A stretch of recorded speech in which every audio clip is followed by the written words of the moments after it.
Hello, and welcome to the FloridaMan40k podcast. I'm Daniel Smith, and today I have with me one James the Man Prescott. Hello, my name is James the Man Prescott. And we have John, you can't make a joke about his name or he'll get really mad at you, Lennon.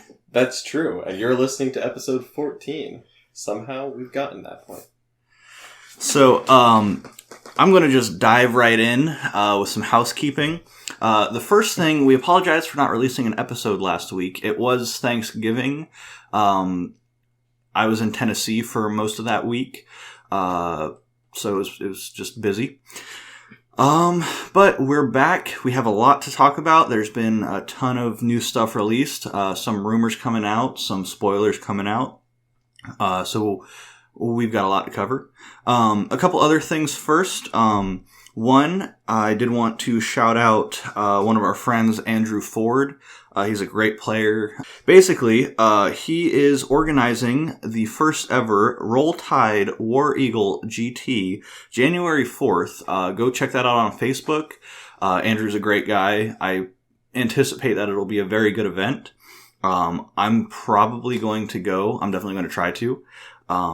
Jimmy, are you going to go to that with me? I will attempt to. I am excited that Andrew, Mr. Ford, Dr. Ford, is he a doctor? I think he's actually a doctor. Dr. Ford is hosting this event. He's like, I see him as one of the like big bads in the area, you know, where you look at a roster and you're like, oh man, like if I even do well at this tournament and I go against him, I'm probably going to lose.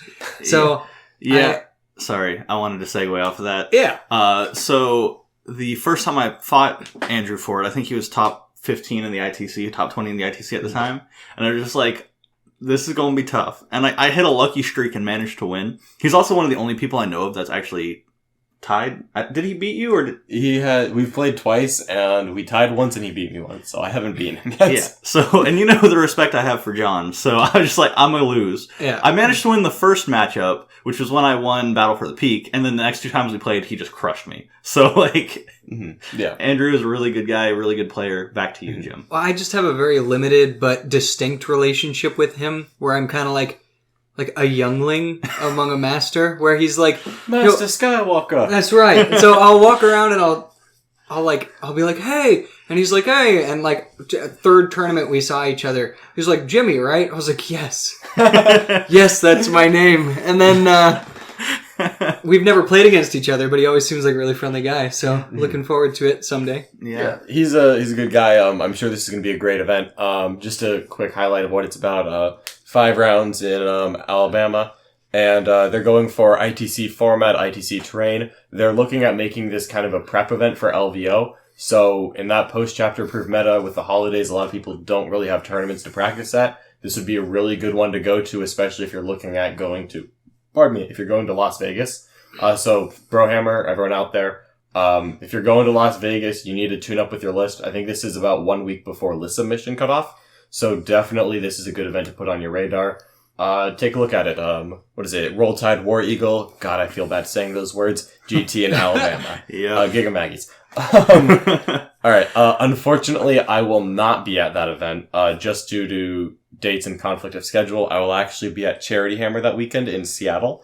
If you guys haven't heard of Charity Hammer, this is the second year that they're running it. This is Colin Sherman and the Best in Faction crew up in Seattle. This is a 48-hour live stream charity event. Last year, I want to say we raised about $8,000 for Child's Play, which is, basically Child's Play is a charity in the United States that helps, kids who are in the hospital. If you've ever been in a hospital, it's very gray, boring, and there's not much to do. When you're a kid who's in there for a long time, that gets pretty rough. So what Child's Play does is they donate video games, books, anything entertaining to help kids who are currently in the hospital. So as gamers, obviously that's something that appeals to me a lot, and Colin and the Best in Faction crew as well. So I'm flying up there to be a part of that. As well, shout outs, Richard Siegler and Mark Perry should be there as well. So if you're not going to be playing in this GT or after the fact, you can definitely watch us play on Charity Hammer stream with Best in Faction. Last year it was a really, really good time, had a lot of good games. You get to see a lot of the top players bringing their A game against other top players. I think 4 of the top 5 in the ITC are going to be in attendance. So obviously you're going to get to see a lot of good players. Last year you got to see me play my LVO list, my Vulture list against Nick Nanavati, Jim Vessel, some of the big names like that. This year it's going to be a really stacked field. Again, Nick Nanavati, Jim Vessel will be there, Chris Blackham, Brian Pullen, who just won the SoCal Open. Mm-hmm. We might even get some Sealer on Pullen action, which I'm really looking forward to. Yeah, is that, sorry. Yeah. I saw something where there was like a team-on-team thing. Is that happening? Is that Charity Hammer, or is that just something... That's completely unrelated. We'll talk about that later. Okay. I don't know if we'll get to... We got a lot to go through this episode. We might get to that at the end if we talk about what's next, but that's in February, so we might worry about that next time. Yeah, I think that's about Charity Hammer. And also donate. Everything is free to watch. It's free to watch after the fact. Colin puts it up on YouTube afterwards. So all of it is free. We don't pocket any money for this. We don't put any of the donations towards covering our own costs. We fly out there on our own dime to do this, and every dollar you put in goes to kids. So please check out Charity Hammer. Again, a lot of good Warhammer, a lot of helping out kids in need. It's all for a good cause. Yeah, I'm actually really excited for that. I think Charity Hammer will be a lot of fun to watch, especially coinciding with the GT. Just a great Warhammer weekend. And if I'm lucky, I'm actually going to hopefully be able to bring my army on a battleboard. Lee Harris, one of the members of Brohammer, has created Battleborn Studios. And what he does is he creates custom battleboards that you can transport your army on. They're a display board. That is just really high quality. And one of my favorite things is Lee will work with you personally to customize the board and get it, if you have an existing paint scheme, existing basing done, he is really good about matching that. So if you want to pick one up, use the promo code FloridaMan25, and you'll get $25 off your purchase. So, go find him on Battleborn Studios on Facebook. And I'm pretty sure Richard Siegler was actually using one of his battle boards at Warzone Atlanta. Richard talked to Lee. He kind of showed him what his basing scheme was like. Lee made something that matched the army. And Richard ended up winning best overall at Warzone Atlanta, which included a perfect paint score. So I'm sure having a kick-ass display board did not hurt with that at all. If you're listening on Podbean or one of the various things, you probably can't see anything, but we might be able to slap a couple pictures on YouTube. Yeah. Yeah, it should be pretty easy. So if you're looking at YouTube right now, you'll probably see a few of his masterpieces. Yeah, just fading right through here. So the first time that I ever actually saw one of his battle boards was before he had started Battleborn Studios, and it was at the Carolina Crusade, I believe. He was playing the Custodes army with the tanks. The Caladius Grav tanks. You ran them for 4 months. I can't remember the name, but okay. So the Caladius Grav tanks, they were a beautiful little thing. But he was running for the battleboard, a hanger, and it had lights that would like fade and all that stuff as well, and it looked super slick. And then more recently, I saw 3 more of his battleboards in person at the event that we just went to 2 weeks ago. Coastal Assault. And there, he had business cards and stuff, getting that game out. And the 3 that he had there were a Chaos Altar with a bunch of lava rivers going through it, and then like a worn down bunker and like a cathedral with statues there with custodes on it. And it's just a lot of variety. It's definitely been up in that game, and it's been looking really good. Yeah. And actually, there's an Ironman event coming up December 14th. The first place prize is one of Lee's battle boards. Ooh. When is that? That's the Ironman. December 14th. Nice. It's in about a week from when people are listening to this. Right. Yeah. It's here in Orlando. If you feel like coming down and winning a battle board, come check it out. Yeah. All right. I think we have gotten through all of the plugs and the shout-outs. The bookkeeping. The reason why we can do this. Yeah. And let's get on to actual 40K content. All that was 40K content. Okay, and I'm sorry. Admittedly is awesome. It is all awesome. Let's talk about the Munitorum Field Guide, the points updates, Psychic Awakening, Tyranids. Let's talk about Tyranids. The Tyranids! Well, one thing I would like to say before, and the reason that I got into this game, one of the biggest reasons that I like got into this game and stay into this game, even at its ups and downs, it's the community. The community is so strong and huge and connected still, like worldwide. Even looking at our statistics recently, I've seen that half of our viewership, a little more than half of our viewership is in the United States. But we have pretty significant viewership in Australia and Sweden. We have a few in all throughout Europe, really, and then Japan and China. Like, and we don't have any connections there. We got one bro in Mexico. So, like, you're my guy. I'm about that. Yeah, so that's super cool, and it just emphasizes that community aspect. And I feel like even with this podcast, we're branching out, becoming more of a part of that community. And we've got so many people who are interested in looking in and connecting. So it's been a cool time, even for the hobby, just doing this podcast. Yeah. So, but the content you're going to get today, we do have a question from one of our listeners we are going to address. And that is in regard to the Tau matchup, similar to the Siegler list, against very specific orc build that is actually really good at beating the Tau matchup. Mm-hmm. Then we are also going to talk about the Pro Tabletop event, which our own John Lennon is going to. I was almost able to go last minute. A bunch of crazy stuff came up. I was like, had the ticket in hand, and then it fell through, and it's on my end is why it fell through. So the guy that was hooking me up with the ticket was absolutely great, but unfortunately I couldn't make it. Sure, I'll pick up the slack. Yeah, I know you will. You'll take care of it. So I don't have to. I got it. I actually already on a tangent. My guy Juice, he put his chips in on Siegler on their podcast. Dude, it's Ruben. I'm telling you, it's Ruben. I'm personally kind of feeling Ruben too, because he's Ruben. Like on the edge of the breakthrough. He's been there the whole year, and but this is it, man. This is Ruben. I just got hyped because like Juice on his team's podcast was like, yeah, I think Siegler's going to take it all, and literally. And I can't remember which one of his Sean Naden. Naden was like, dude, come on. Like, what about your team? No, man. It's all Siegler. You got to put your money where it counts, right? Hey, Siegler's got it. No. My money's on Ruben, but I'm going to make him work for it, so it'll be fun. Obviously, chapter approved. Has not come out, but if you watch any of the YouTube videos, D6 Evolution has really good scans. Mob Rules has really good content. Shout out to both of them. You can go find the points, and by the time you're listening to this, it'll actually probably be for sale. So we're going to talk about that.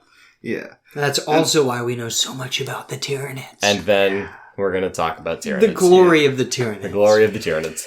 Yep.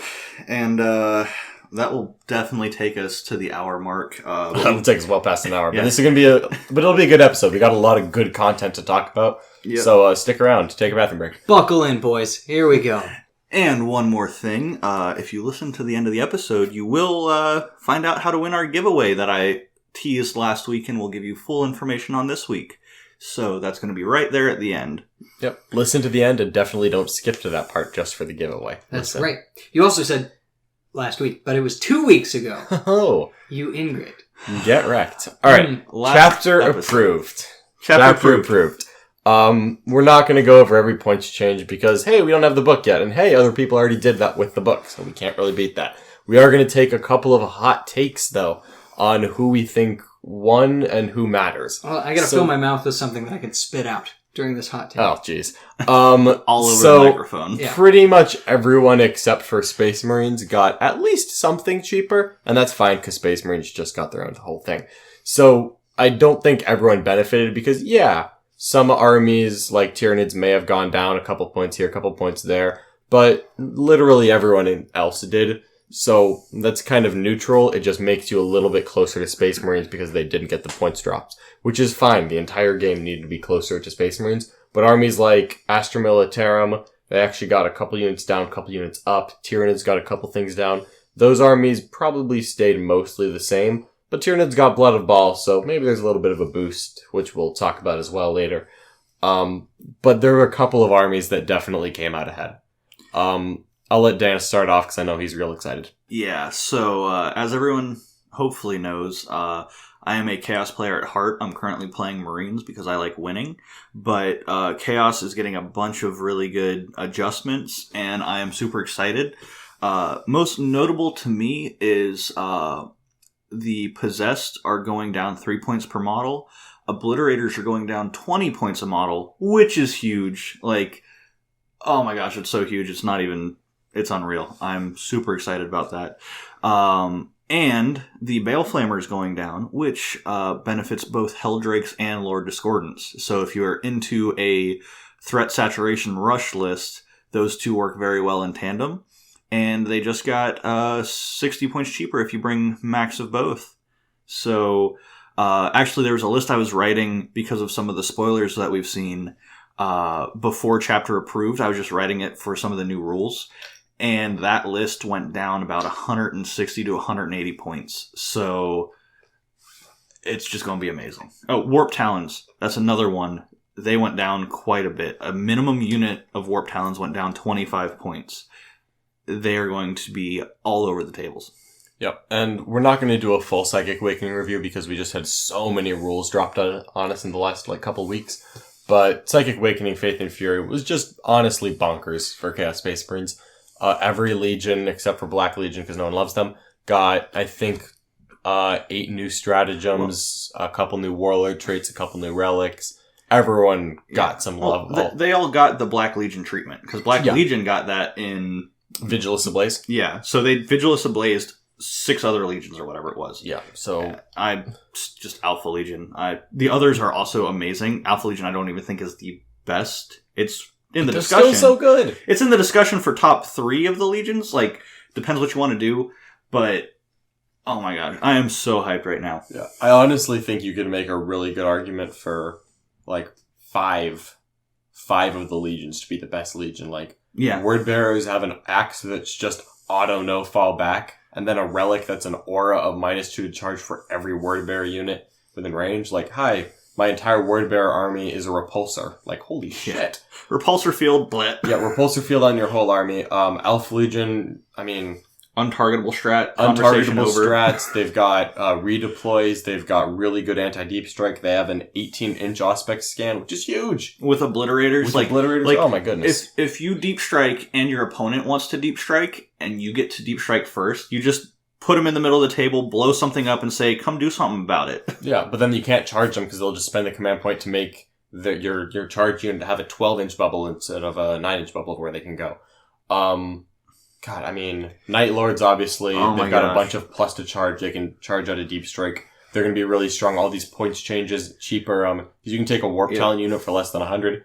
You need deep strikes in, no Overwatch, like a 4 plus 3d6 charge. That basically just passes. Yeah. And then you can lock people in combat with them with stratagems. And they can turn off auras, which is huge in the Marine meta. Huge. Yeah, kills character, and we're kind of leaning into a hero hammer. Yeah. I think, is where the meta's kind of going, which Marines have great characters, so that's fine.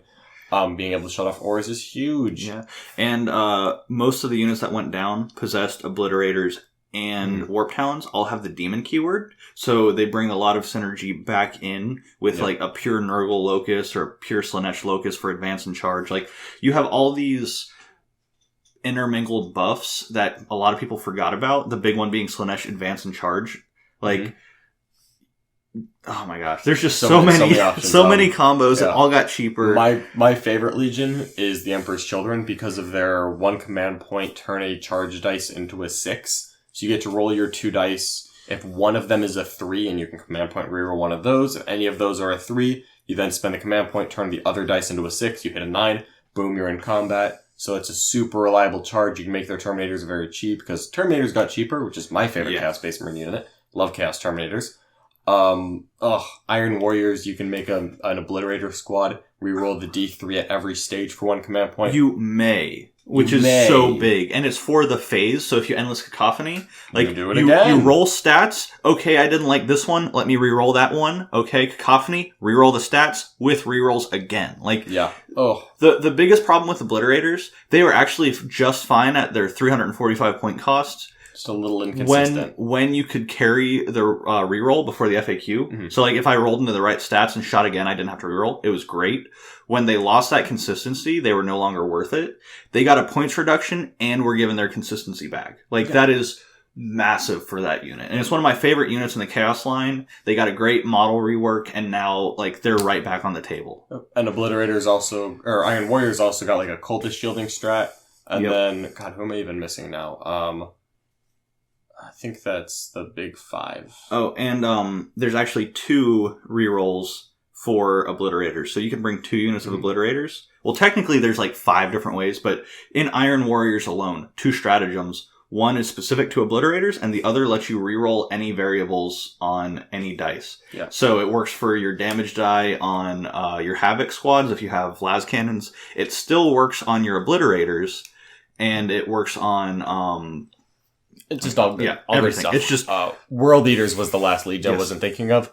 I think they're the least impressive just because they don't have psychic powers, which Chaos, I feel like they just really help. But even then, they have a 2 command point pick a Terminator unit, Red Butchers, and that unit gets to fight twice all the time. So like every other army pays 3 command points to fight twice that one time. 2 command points takes this unit, and they get to fight twice every single time. And you could still do the 3 command points to fight them a third time.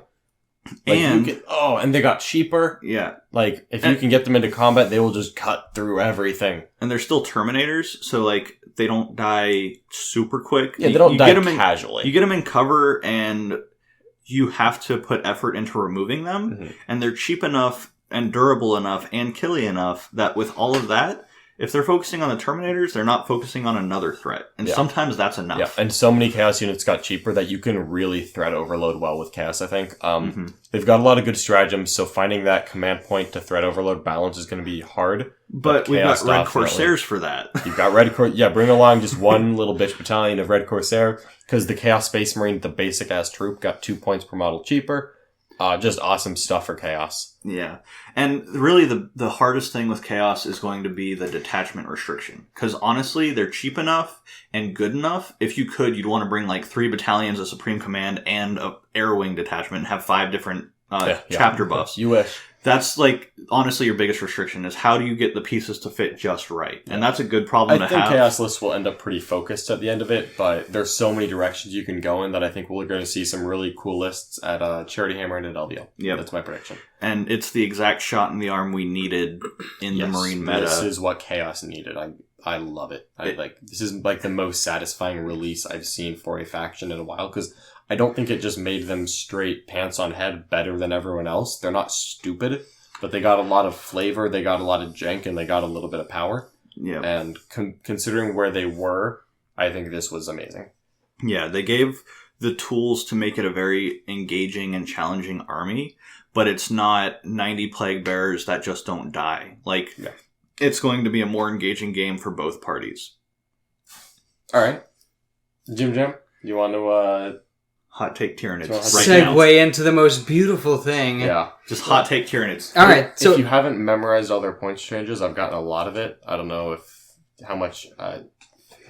we should have written this down if we were intelligent people, but we're not. Well, let's highlight a few things. I have to say, if you don't hear from me for a couple minutes, it's because both John and Jimmy said I'm not allowed to talk about the Tyranids. That's not true. We said you weren't allowed to say anything bad.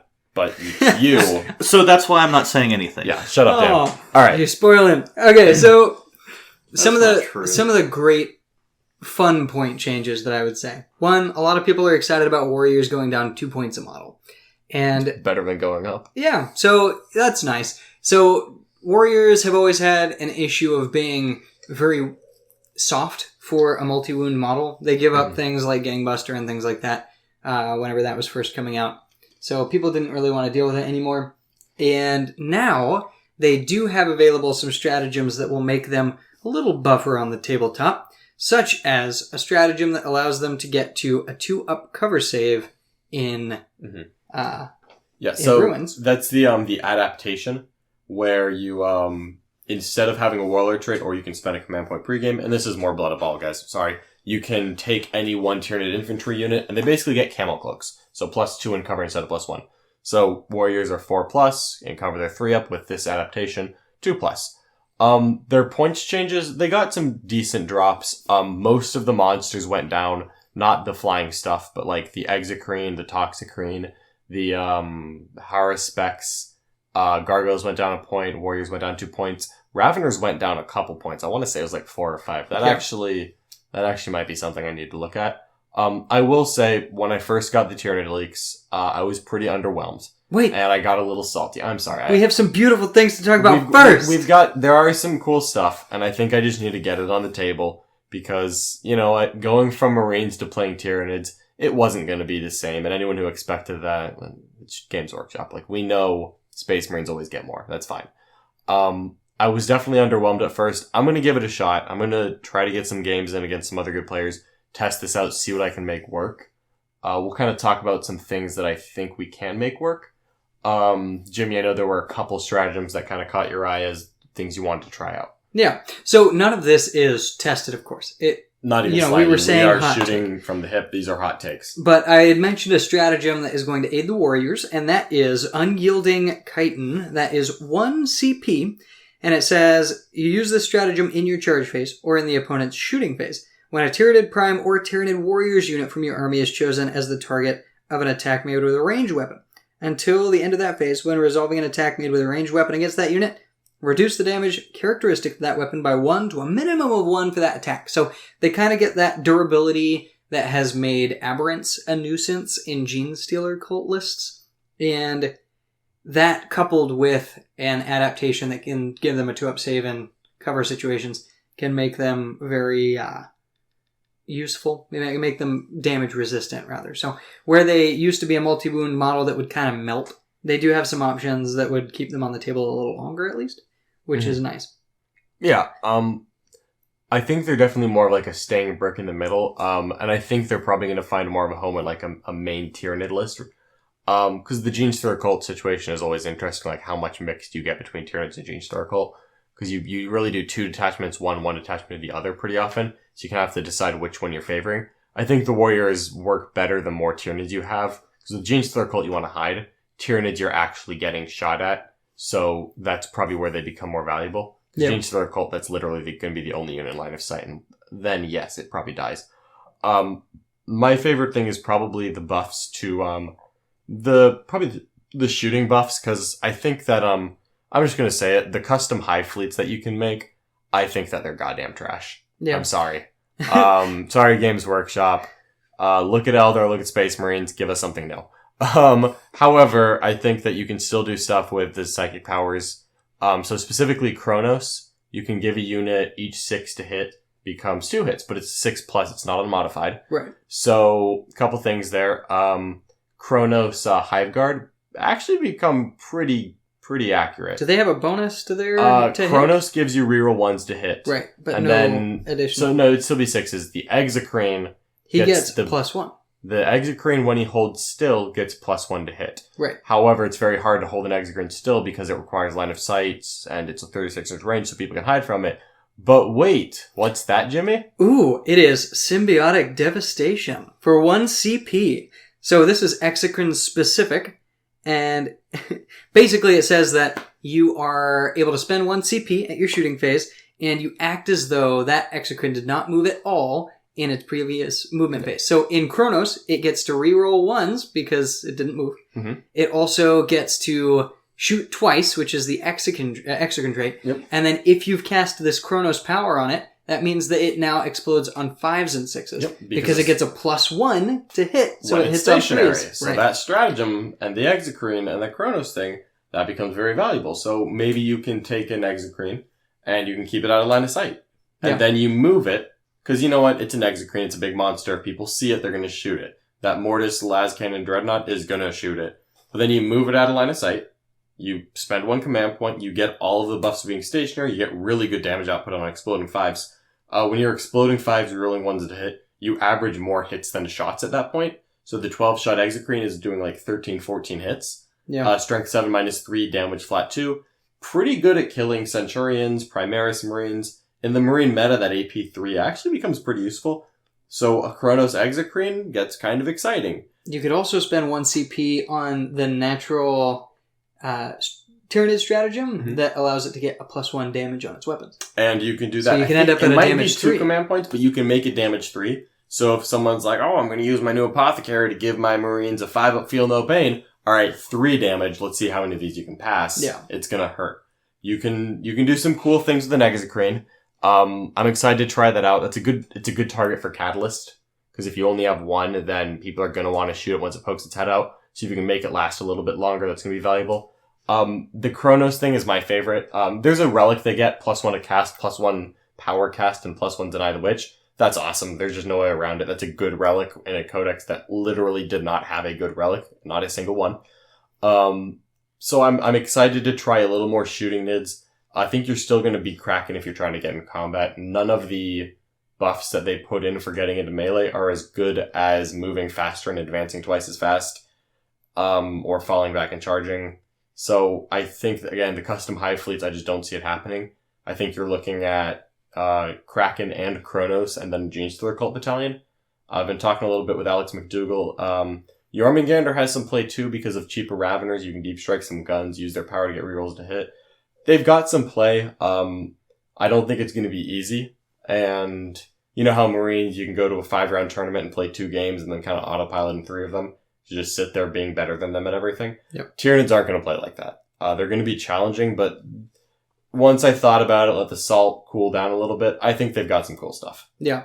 They definitely got better in a lot of ways. It's just whether or not that bridged the gap between them and the other armies that are just doing so much better than them.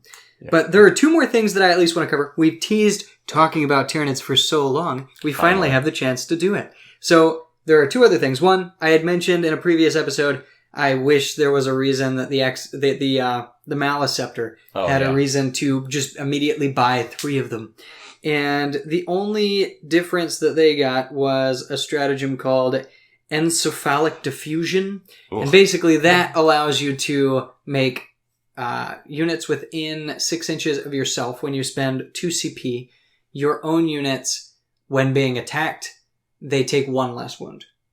Or they don't take -1 strength of the guns coming in. Their wound rolls are a little less efficient if they're right on the cusp of being on that roll. This one's kind of hit or miss. So sometimes, like, you've got your toughness 3 horde of Termagants. Because you could admittedly take a Mallow Scepter, put it in the far ass back corner, or it's just not being seen, and it's not leaving that corner. You have to accept that fact. Okay, cool. If your opponent has guns, it stays in the corner. Right. But then you can daisy chain 30-man Gaunt screens all the way back to that very easily. You look at the Eric Lathuris style list from Australia. He's been doing very well with that. You could take a solid 240 Gaunts.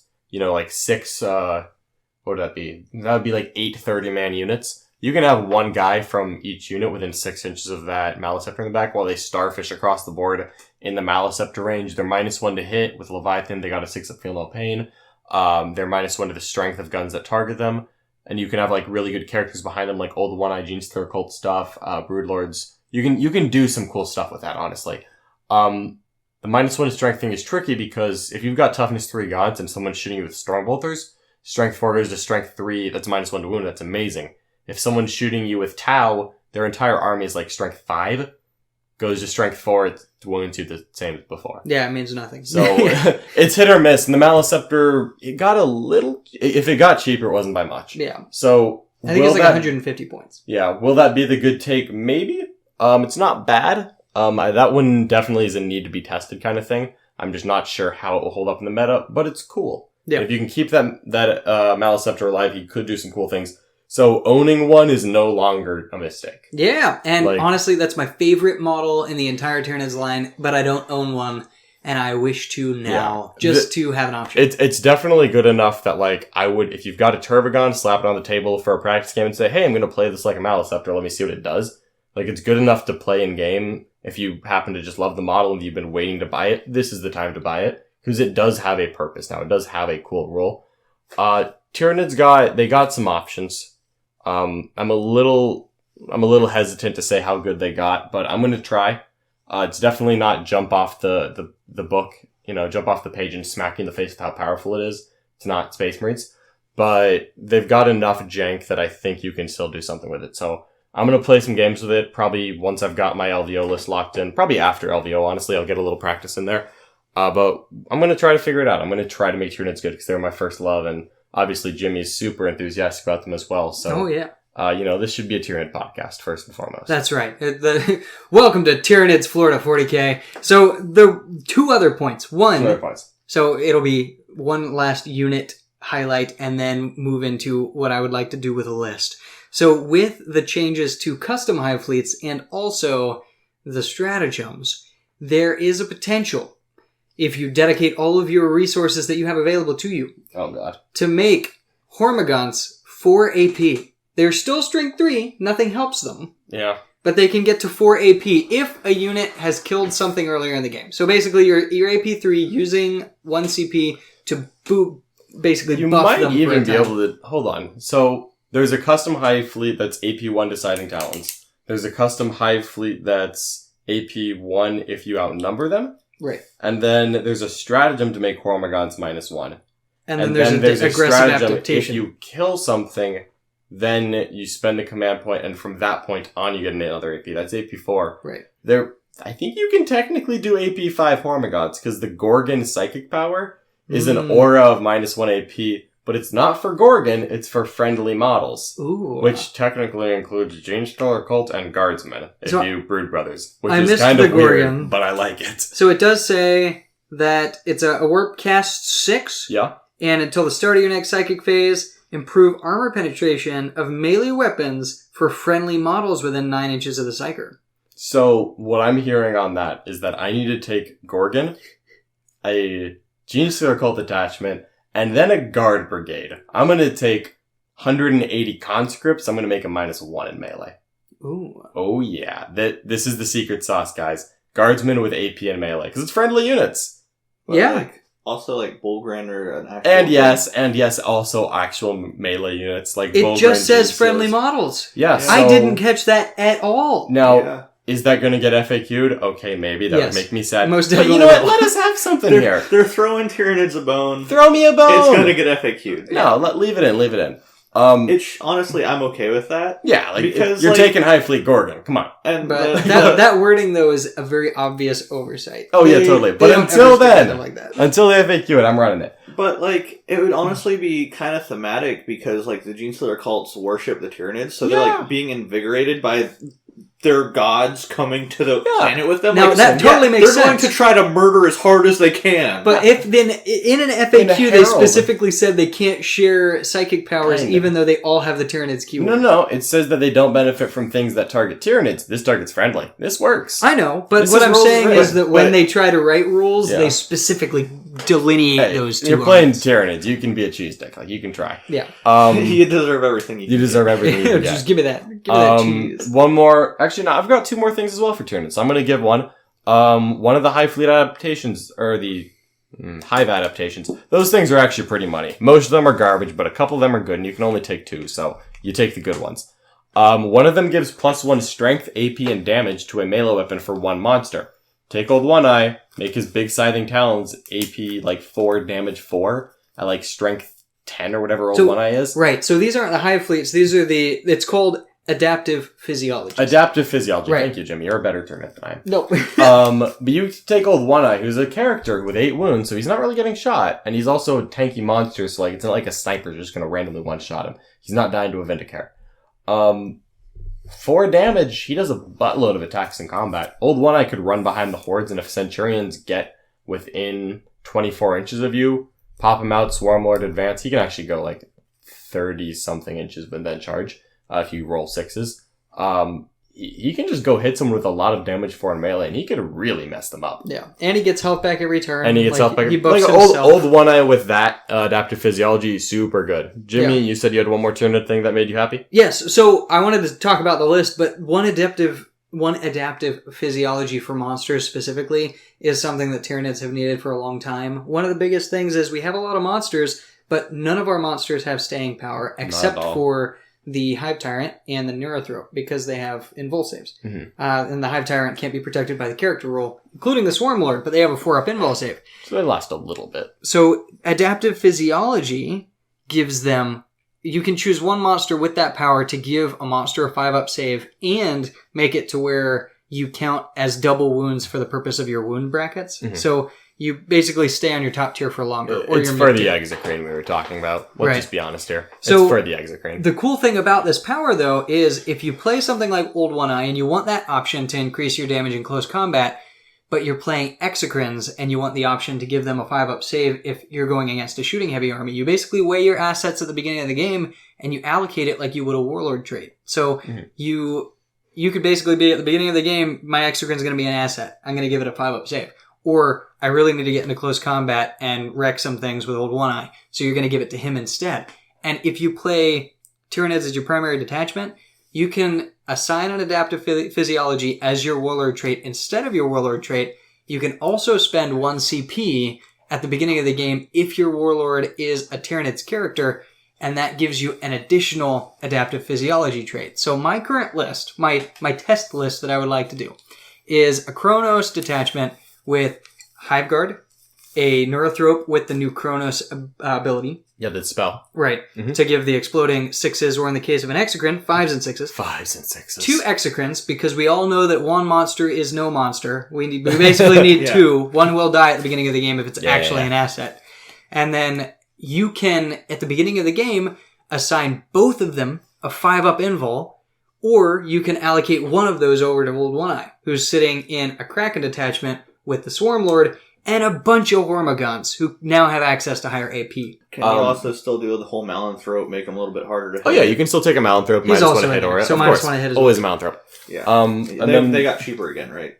Yeah, they went down to 120, which is more than it was at first, but less than it was recently, so it's a buff. Yeah. Last one for me for Tyranids, then we're going to move on to other armies that we loved in Chapter Approved. One more Adaptive Physiology, because that's those and the spells were both pretty good. The strats were okay, but the Adaptive Physiologies are pretty money. You can make 1 infantry unit ignore -2 AP. And if you put that on a Hiveguard squad and you throw it in a magic box in the middle of the board, then shooting indirect fire at it, it ignores the AP1 and AP2. Thunderfires, whirlwinds, like the rending wyverns with the Smart missile systems. Hiveguard that ignore AP, sitting in cover with a 3-up armor save, can only be shot by indirect. That's actually going to last a while, and no one's going to want to shoot that. Yeah, like that's enough to where you can sprinkle it in to a Genestealer Cult detachment or army, and it might be useful. Yeah, but like no one's going to want to shoot that. Yeah, and they do enough throughout the course of the game to be like good.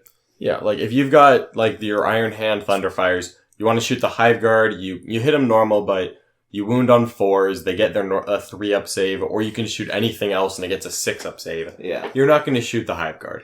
And then they're going to keep getting work in. And what's the strength of the Hiveguard's gun? It's pretty strength good, right? 8, -2 damage D3, so they're not bad. Yeah, like they can actually win the Thunderfire matchup, which is kind of a big deal. Range is an issue. They're 36 versus the flat 60 of a Thunderfire.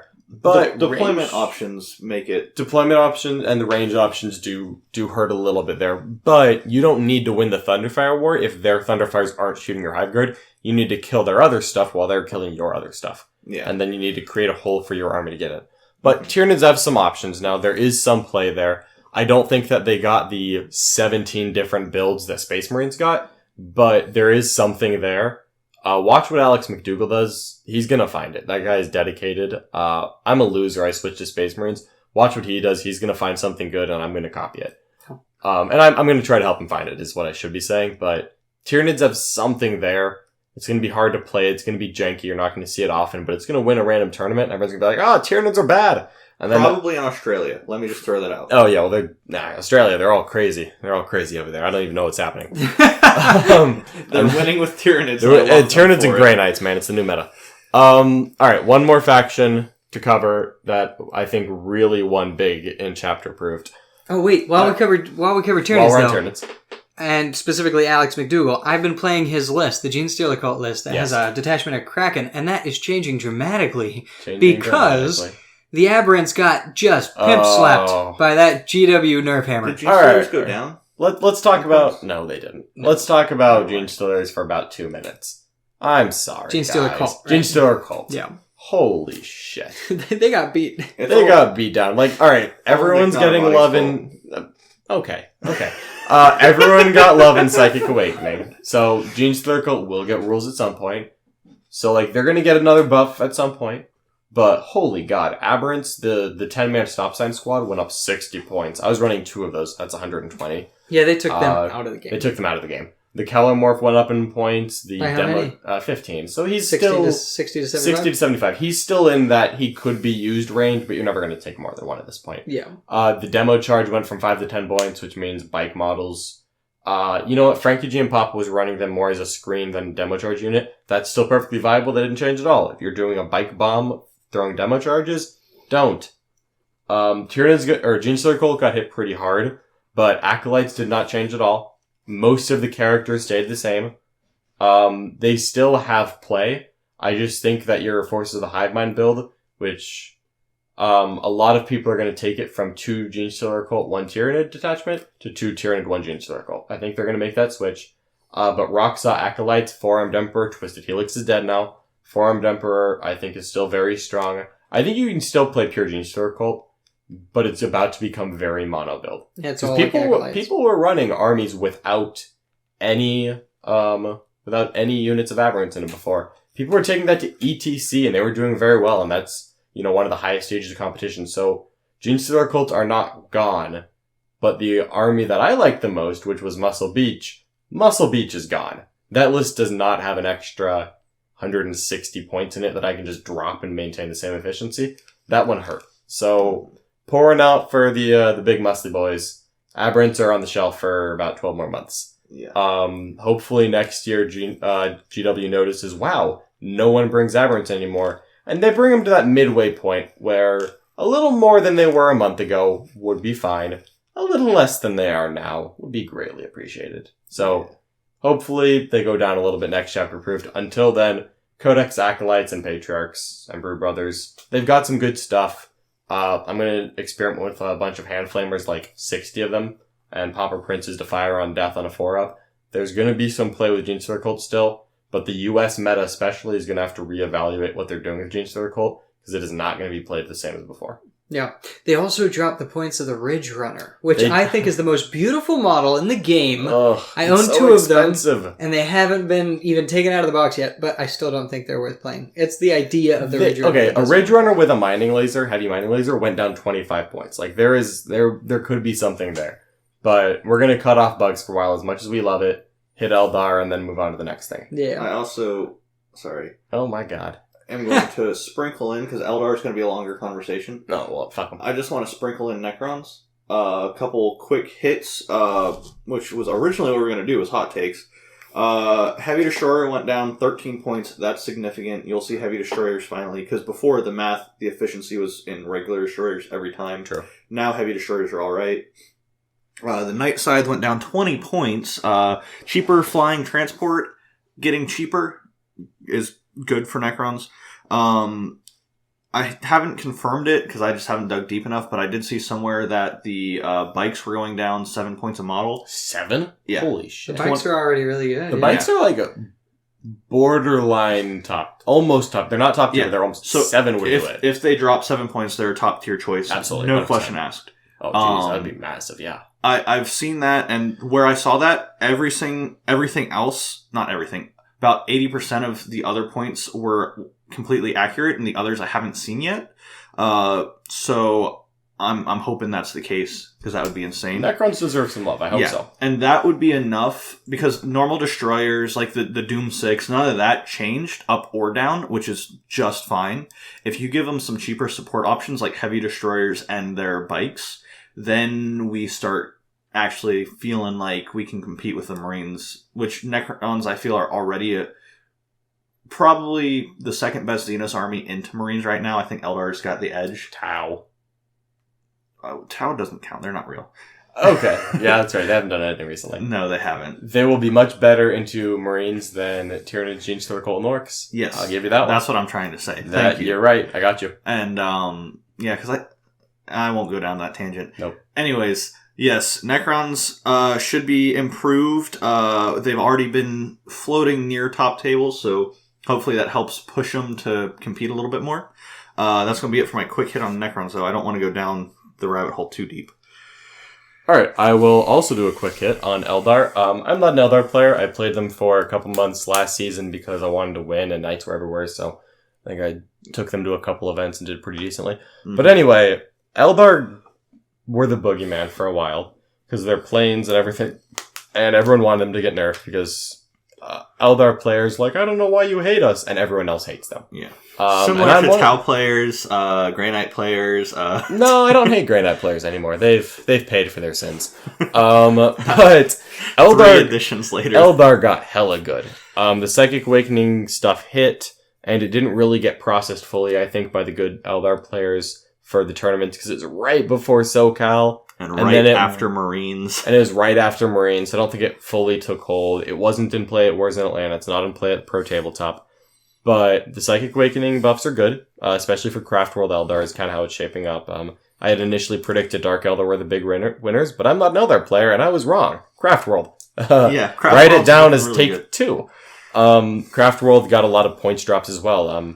The Crimson Hunter Exarch went up, the Razorwing went up, and the Ravagers went up. Other than that, a lot of stuff went down. Fire Prisms went down.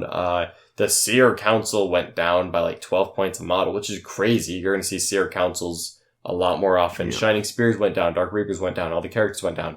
Basically, everything that was Ynnari was broken as shit. So GW didn't know how to fix their own rules. They're like, make it all cost more. And then Ynnari got nerfed into the dirt. And they're like, well, it probably shouldn't cost as much anymore. So it all went back down. Yeah. And other stuff went down too. Wraith Lords went down. Support weapons went down. There's going to be a lot of good Eldar stuff. And you can still fit 3 Crimson Hunter Exarchs. 45 points more is easily covered by the characters alone. And to clarify, that's 45 points across the 3 Exarchs. Yeah, It's across the 15 3. points each. Yeah. Which I like because it was a solid love tap, and it's discouraging the spam because with that and the Razor Wings, like, it builds up to being a 100-point increase.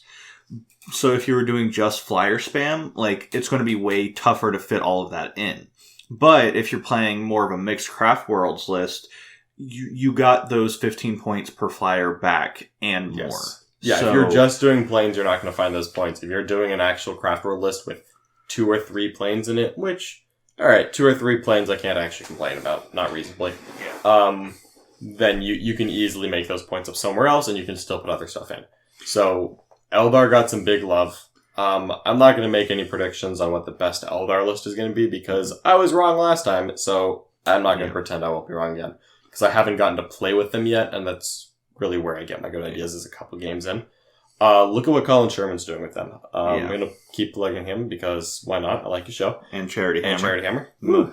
But he just wanted GT with Craft World Eldar with the new Psychic Awakening buffs. And then his list got cheaper, so writing's on the wall. Eldar are here to stay. If you hate Eldar, sorry, it's a different list at least, but Craft World Eldar especially are going to stick around for a bit. I will say, I did write a 6-flyer Eldar list that I really like, and it's, cheaper, too. Go home. No one loves you. Sorry, the voice from beyond.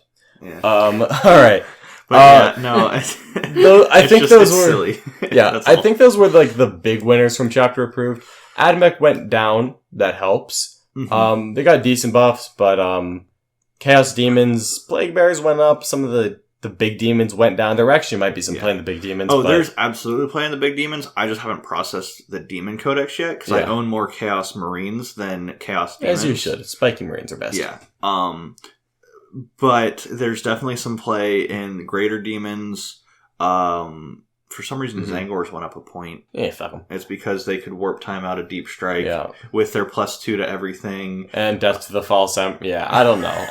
All the rules people made up for Zangors. Zangors went up a point, which means they're probably not being seen anymore. Yeah, they disappeared harder than Plague Bearers, because guess what? Infantry is dying really quick if you don't have all the durability in the world. Mm-hmm. And the one durable unit is more expensive, and the others aren't durable. So, ta-da! So there's a lot more changes to process still. We haven't, I haven't gotten every single thing down. I have no idea what they did to Custodes. I keep hearing that they got cheaper somehow. I don't know what it was. Codex Custodes got cheaper across the board, infantry-wise, is what I heard. Which is 80% of that Codex is Custodes infantry. That doesn't really change anything, honestly. Yeah, they're still just worse Centurions. They're still just worse Centurions. But Chapter Approved / the Moonstorm Field Guide, whatever we're calling it. We're still calling it Chapter Approved. Yeah. What's next? Okay, so that is, I think, for now, the primary discussion. We're going to go into our Tau versus Orc discussion a little bit. But should I slip it in here so that way people that jump to the end don't actually find it? You gotta listen to the episode, all right. get tricky. Slip it in there. Just gonna slip it in right here. So our giveaway, we have custom Brohammer objective markers. And I know you're thinking like some MDF laser cut little poker chips. No. But what they actually are is the Sloth of War on... I don't know the exact dimension. It's like a little over 7 inch. Yeah, like 7 inch, because the poker chip plus the radius. Mm-hmm. Basically, the mouse pad material objective markers. So if you're touching the material at all, you're on the objective. Whether you're holding, contesting, whatever, blah, blah, blah. Yeah. Anyways, so we have I believe 2 extra sets between... Myself, Jimmy, and Lennon, we ordered quite a bit. We did. Just because I love them. I do too. So we have 2 extra sets. We will probably put a post on our Facebook, and by probably I mean we will put a post on our Facebook with pictures of these objective markers. So all you have to do is like the Facebook page, and then go like that post. Feel free to comment on it if you want, or anything else, and that might get noticed as well. But if you share as well, we will not hate you. Yeah. But really like it, comment it, share it if you want. Just interact with it, and you might get objectives, and we'll ship them to you. Yeah. Even our Australian listeners, we will ship them to you. Yep. We're going to break our wallets doing that, but we'll do it anyway. Yeah. Also, the objective markers might be upside down from your perspective. There it is, the Australian joke. You always have to pick on Australia. Deadline, when this ends, whatever. What's the turn of the new year? Because it's December, that was easy, and it makes it easy for me to not forget. Also, I know there are giveaway laws in like Canada and stuff. So we're not going to violate any of those. I'll probably hit up some of our Canadian friends to find out what those are so we don't get in trouble. Giveaway laws. Yeah. I hear that disclaimer on like everything I listen to. We won't break any of those if we could figure out what they are. Yeah. Whatever those laws are, we're not breaking them. You know what? So I just want to throw that disclaimer in there. I mean, we could make the Canadians only have to pay for it, but like they don't have real money up there, so what it would matter? Oh, no. So how about you come to Freedom Land Yeah. and meet us at a tournament and we'll give them to you there. Give us one Monopoly dollar and we will give you our objective markers. Yeah. So through the end of December, like the post that we'll make, comment on it, like the Facebook page, do all this stuff. I don't know. Yeah. What do the kids say these days? Like and subscribe. But to qualify, you have to like the page. Yes, you have to And like the post with the objective If you don't like us, we don't like you. Exactly. Oh, no. Oh, no. So All right. that's the only actual criteria. Yeah, that's it. We're making it nice and easy. Just click some buttons. Just the way you like it. And let's talk Necrons versus Tau. Close. Tau versus Shit. Orcs. God. All right. Sorry. So we got this listener question a couple weeks ago, and then we went on a hiatus because of Thanksgiving stuff. Tobias Kempf, okay, who thank you. sent in this question. So thank you, Tobias. We always appreciate listener questions, and everyone else send in listener questions. Yeah. By the way, We got a couple others, and I'll be honest, I don't remember where they were. no, I think I answered the other ones. You But this did? one we Okay. saved the answer for. I told them we'd do it on podcast because it's going to be a lengthy discussion. Got it, because it was in depth. I'm glad you answered those, because I am terrible I got at this, getting I got back this. to people. So the question was, how do Tau beat a specific orc shooting list that can pick up drones very quickly? So I think the example given was a triple Riptide list with commanders and about 50 drones. So you think the Richard Siegler. Mm-hmm. Orcs, we're talking 90 boys, a lot of them with shooters. They put out a lot of strength 4. Like 12 of the mech guns, a big Luda bomb, and a couple shock attack guns. And the most important thing, which so many people overlook, is about 100 grots. Because Was that grots... 100 grots? That's Yes. a lot of grots. The reason being is because units of 20 grots get +1 to hit. They have the pistol shot, so you can de-jump grots. I think... Can you de-jump grots? Anyways, grots... Yeah, you can de-jump them. The grots move up quickly, and they're like ballistic skill 3, high volume of shots into drones. Well, that's madness. So, grots kill drones What the hell? not efficiently, but they just have so many dice, and they're way more accurate than shootaboys. To be fair, no one kills drones efficiently. Right.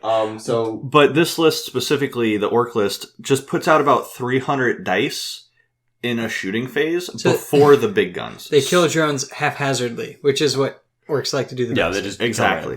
And once the drones are gone, then they have the shock attack guns, the mech guns, and Ludas just pelting down on Riptides until they die. And really, the problem is when you run out of drones and the shock attack guns start hitting, and every single failed save is just death. Yeah. Also, if you're out of drones and then they hit the mortal wounds, it's so bad. Because with drones, it's easy. You just pass it off and the mortal wounds magically disappear because GW made them a mechanic. Thanks, guys. A really clunky mechanic because if you fail a wound, you can't pass off the mortal wounds. Which is literally my favorite thing. That is so weird. Anyway, so part of the question was, what do you do when you can't hide the Riptides? And I'm going to go Uno here, and I'm going to play a reverse card. You don't hide the Riptides, you hide the drones. So the best thing to do with Tau getting shot is make them shoot at the Riptides. Because you're talking a T7 unit with a 2-up save, you can just take some wounds on them and not pass them off to drones. And let me piggyback off of that. And we won't go into the discussion because it's a very in-depth discussion, but understand how to roll your savior protocols to maximize taking saves on the Riptide while minimizing drone losses, but still passing to drones enough to keep your Riptide alive. There's a balance and a very delicate way of doing that. I'm actually going to give a little savior protocol trick here. So most rules will say, like, you may do this. Savior protocols, you roll a dice every time you take a wound. This is not optional. You roll the dice, and if you roll a 2-up, you may pass it on. So you can roll all your savior protocols, and then for every 2-up, you may pass it on. But on the 2+, you can still keep it on the Riptide. So you can roll your savior protocols first and then decide how you want to pass it off. A big thing is know what goes to drones and what goes to Riptides. So if you've got your Riptides and you're going second, you could prepare positions.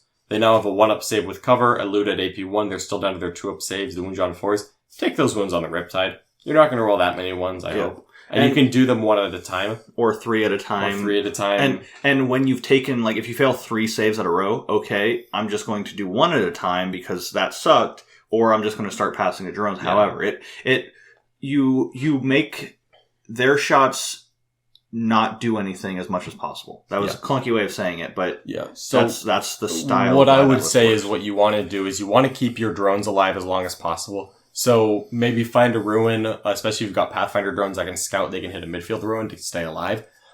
Shove them into that box or that ruin or whatever it is out of line of sight behind a hill, and then put the Riptide right on the other side of it. So that if someone wants to come in, the Riptide is what's getting charged. And obviously Overwatch galore with Tau because you can friendly fire everyone in. And then keep those drones alive. Only pass off, turn 1, only pass off, the shock attack gun shots. Yeah. But everything else you can take out on the Riptide, like Ludas. Mech guns are AP2. You still have a 3-up save against that. Maybe take it 1 at a time until you fail one. And then you start passing it off to drones. You can kind of make a judgment call based on what the rest of the army has done at that point. And then you kind of just need to prioritize what's getting shot. So orcs are so big of an army, just because the footprint of those mech guns, that getting everything entirely within range of the KFF, even with that 18-inch stratagem, is a little bit tricky. Maybe you can find a couple mech guns on the fringe that are out, of range of range of the KFF, start picking up those.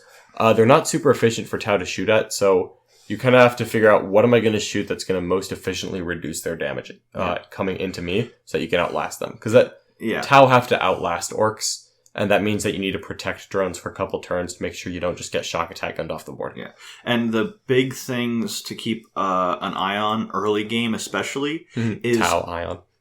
Nice. Orcs like to win the game on board control that has some punch, random punch that can just turn the tide if they need it to. So as the orc player, you have to use your 2-man drones to screen out not just the jump and any deep strikes, but also to go try to grab objectives. You absolutely can get kill more off of the orcs.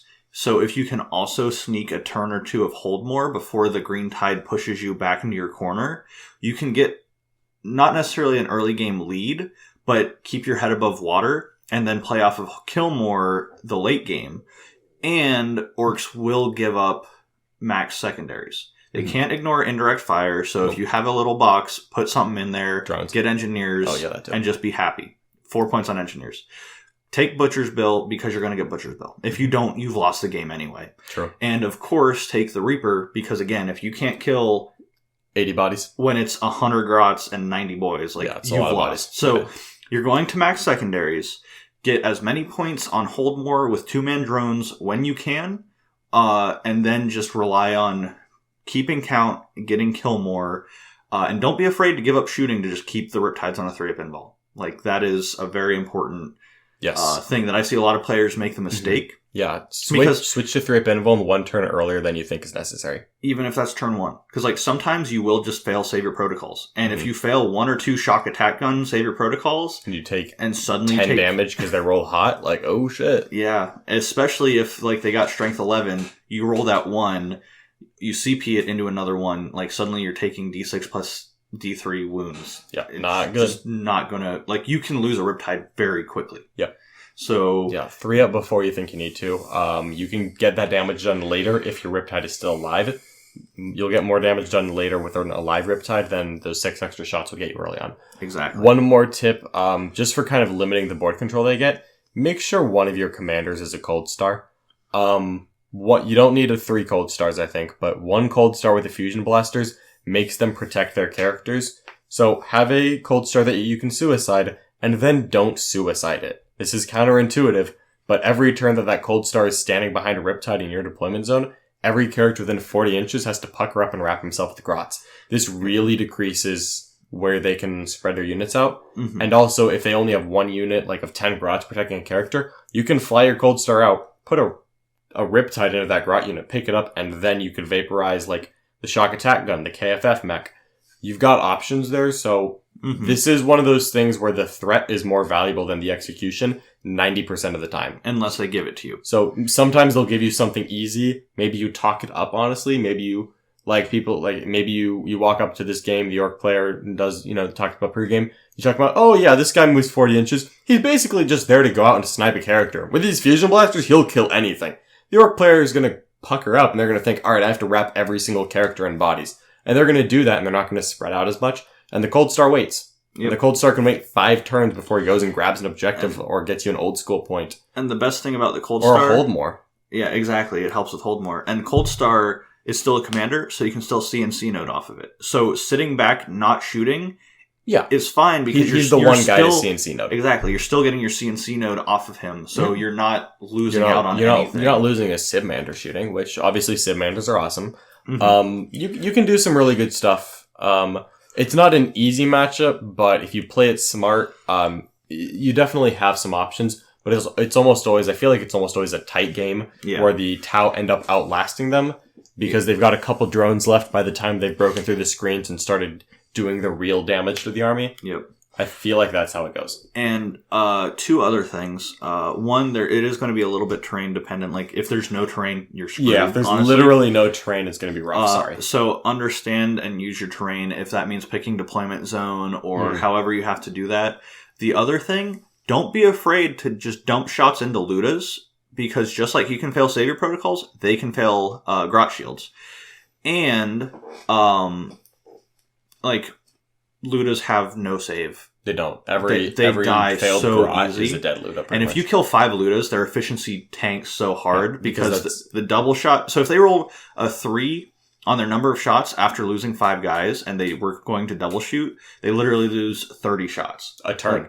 A turn. And that adds up, From 5 models. Picking on Ludas, another fun thing I like to do when I'm playing against Orcs is put something small into the Ludas to make them Grot Shield.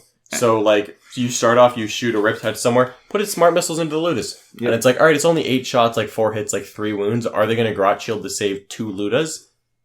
Well, they might do that. And if they don't, then you do it again. Yeah. And then you just keep picking him. Chipping just like little tiny things and like, when are you going to Grot Shield, buddy? And then he's like, alright, I got a Grot Shield now. Command point, you start shooting other things. Yep. And the big thing with Orcs, one of many, is they are obviously super cheap battalions or brigades.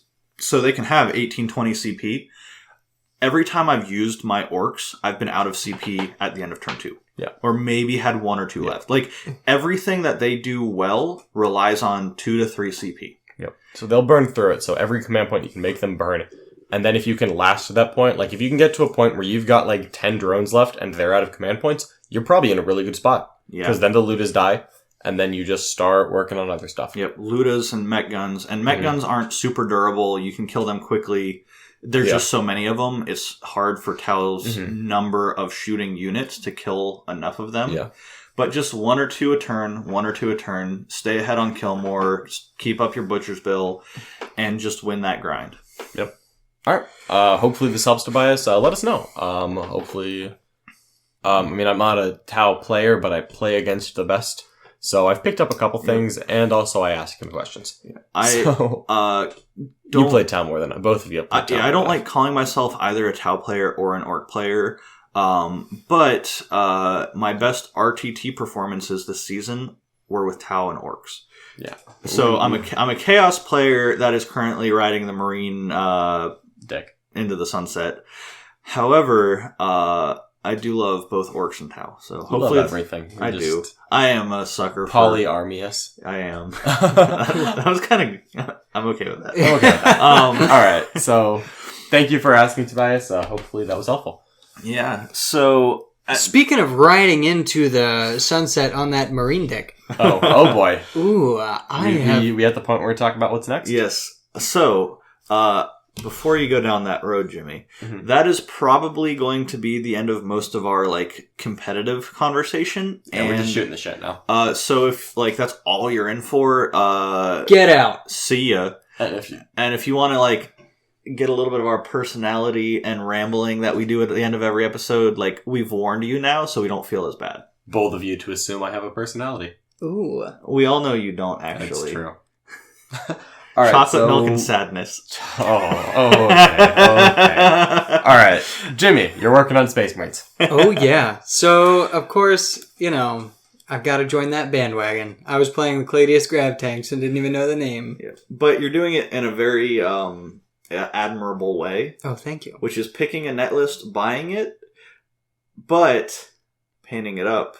Ooh, and this is my favorite part. This is my favorite part, too. I'm painting my Space Marines army like the Space Rangers. So they're all going to look like Buzz Lightyear and various equipment, which draws inspiration from his ship or the random toy lines that have gotten... Yep. Yeah, I'm a sucker for Toy Story stuff, so I'm real excited. I need you to do the fat red guy. Zerg? No, Buster. Zerg what? Zerg's his dad. Kind of. The most Darth Vader of dads ever. Yes. Yeah. Buster. Yeah, so there's a red guy named Buster from Buzz Lightyear Star Command. That was a late 90s TV show. And yeah, so Can I get a fat space marine? I wasn't planning on it. Maybe some red ogre. I don't know. You got to. I was going to say the Centurions are fat space marines. Yes. But they look so good. Herd of Busters. So I am planning on making, though, a display board as well. Maybe I could tap into Lee a bit. Yeah. But I'm wanting to do almost like a broadcast station. So it has their little technology, booths with the computers and things, but then a main screen that looks out into space, and then the giant Space Ranger Eagle above that screen is what I'm wanting to do. But just whites, greens, blues, and purples. It's going to be a fun one, but white is hard, as any hobbyist knows. So we'll see how it actually turns out. But I've got some ideas in the works. Contrast paints will help because... Always. Dry brushing, white base coats, and contrast paints. Yeah, so I'm excited. And just a lot of cussing. Yeah. So it is an Invictor build, though, and I have loved the Invictor suit since it came out. Look like them space cowboys with the guns, drawing those heavy bolters with their giant power fists. It's going to be a good time. And it's running 3 of those guys. Yeah. So it's not a list that I feel like we've seen super often. It's maybe 20% of the current Space Marine meta. Oh, yeah. It's not GT, I think it won Renegade Open, I want to say. Yeah. But it's got some power. But it's not the only Space Marine list being seen, so you can bust it out, it'll be fun. And if you paint it like Buzz Lightyear, everyone will love it. Yeah. Let's just be clear. It's everyone okay will love it. To play the strongest army in the game if it's freaking Buzz Lightyear theme. You're doing this because it's strong, yes, but it's so much more than that. Yeah, I've wanted to do this for a long time, too. So it's mixing that Meta Chaser mentality with my Passion Army. And now it's It's meeting in the middle. That brief window where the stars align. It's like a Hallmark movie. So right at the Christmas season. And it's going to be great. I'm excited. Yeah. I'm still painting Space Marines because I'm just getting my army at a tabletop level, 1 unit at a time. Yeah. But I am getting there. My army I've gotten multiple squads of infantry down. I've got a couple characters down. It's not going to be beautiful for pro tabletop, but the tentative goal is Charity Hammer to have the army like actually fully painted and looking good, because I'm going to have 2 weeks off work before that. The definite goal is to have a good looking army at LVO this year. That's something I really want to do. And what are you working on, Smith? What are you buying? Because Jimmy is painting my Scythes of the Emperor, not Iron Hands army. Not Iron Hands. And I just finished painting my last Chaos Knight. I decided, actually, this is also the stars aligning. I was doing some wheeling and dealing online and got literally like within $50 the exact amount of money I needed to order 3 Sisters of Battles boxes. Because I love the Sisters of Battle baby carriage so much more than the Space Marines baby carriage. Like, that was literally like, there's going to be a new plastic baby carriage. I want that thing. Also, Sisters of Battle. But only 1 per box, so you need 3 boxes. Exactly. Duh. Which, that was when I was still thinking they were going to be units of 1. Now I know they're units of 1 to 3, so I need 9. It's actually like units of 1 to 6. So I need 18. Yeah. And it's actually a dual kit, so I need 36. Time to pick up 15 more boxes. Oh, buddy. I would have a divorce Nice. if I were to do that. So I'll do it, obviously. So John Lennon, who is right next to me, I don't know why I just always default to John Lennon. Let's throw around these full names. All right, so Jimmy Prescott is not involved, but John Lennon and Daniel Smith are. We are going halves on a Sisters of Battle army. We're acquiring some metal, actually a pretty huge metal army as well, so we can start playing, and whenever we finally do battle reports, hopefully have some Sisters of Battle for that as well. And as they release plastic kits, we can supplement and swap out the old for the new, and then put the old stuff on a beautiful shelf of retirement, because those poor models are older than I am. Yeah. And what we talk about when we finally do a battle report 14 episodes into the podcast. Yeah, well, so we were going to, but our buddy Cass is setting up. I think we explained that once before. Yeah. Okay. Cass is working on setting up a stream table, and he's going to do it a lot more professionally than we are, honestly, as in it's going to look better. He's actually building a custom table for it, and he's got more space for an overhead, so we kind of pump the brakes. We're going to help Cass out and trying to kind of hook him up with what the right camera tech is while he gets his table built. So that project definitely got postponed, like all Warhammer projects inevitably do. But it's still in the queue. We still want to do it. We just want it to look a little better than it probably would if we did it now. Yeah. So we're going to wait, and we're going to give you something pretty. You listen to our podcast, you know what our professional quality is. Amateur as fuck. We would like to give you better battle reports than that. That was really hard to say. So, am I supposed to be kid-friendly on here? I don't know. I hope not. I think we blasted that out the window a little while ago. Yeah. I'd say like a little bit more effort in any case. Like, battle reports really show that, like video quality, the way that you have like multiple cameras set up in different places, that kind of stuff really shows the difference between an amateur or like a well done battle report. So I think that'll make a big difference. That's worth waiting. And a big thing is there's like 2 or 3 styles of battle report, and for competitive games, the overhead drop down where you can see unit placement, you can see like lines of sight.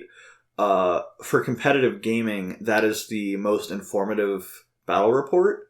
And for the way we would have done it, we would have had that to an extent, but I think some of it would have had to been point of view, first person as well.